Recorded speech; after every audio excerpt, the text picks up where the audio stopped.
Okay, I'm going to show you the modification of our 5-out offense. So this 5-out offense, read and react, works well if people are playing man-to-man, but we encounter a lot of zone.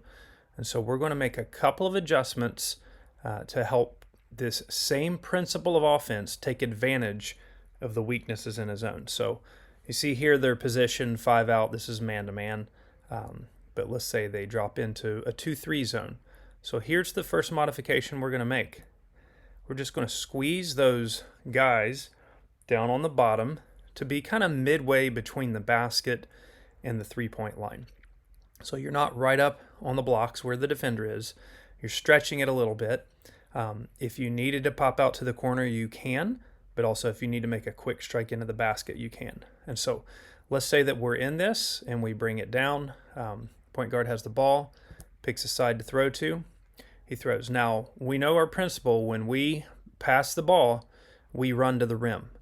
But we are making a modification since they're in 2-3 zone, and a lot of times those rim passes are not available. So when you pass the ball, instead of running directly to the rim, what you're going to do is you're going to run to this box around the foul line and find a space that's open there and try to get into it for an open pass. And so you see it didn't stay straight on the foul line here because the zone bent a little bit. This is the box. I'm going to show you here. This is the box that anywhere in there is a good place to come and plant.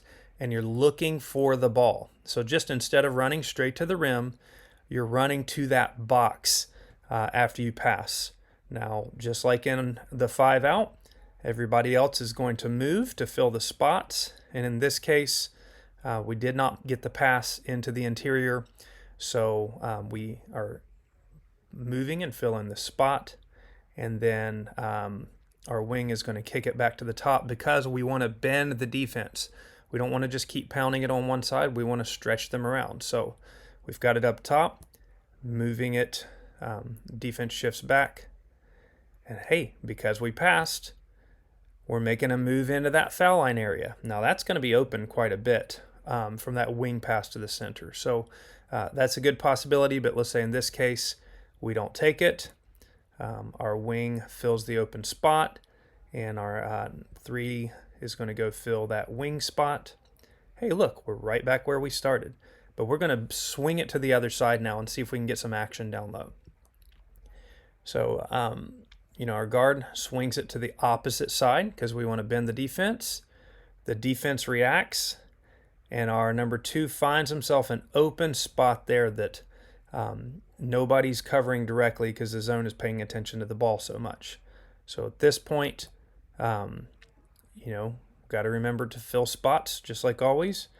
And our number 5 gets it in there to that spot. Now at this point, the zone is paying attention because that's a threat. Somebody's got the ball in the middle. So they're bending up some, and when they do, that creates an opportunity for one of these little low block guys to sneak in here, get a quick pass in for a layup.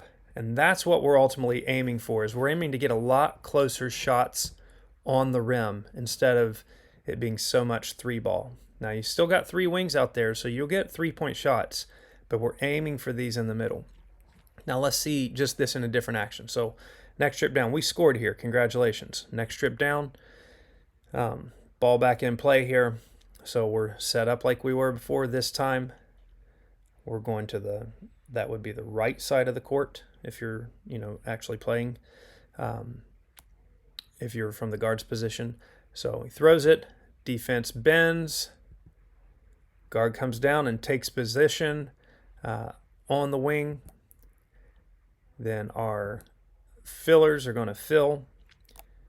He gets it down to the base here. That base might have had to pop out. The bottom position might have had to pop out a little bit closer to the 3-point line. Might have been able to get it right there if the defense wasn't playing tight.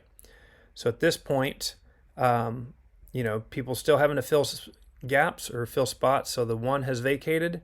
And now our number 2, who had just passed it down there, managed just to find that empty spot in the middle because they're not paying attention well.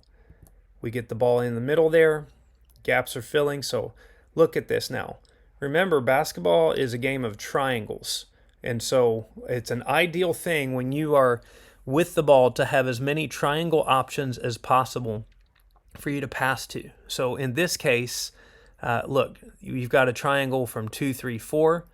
One of those passing lanes is going to be open. You got the triangle from 3, 2, 5.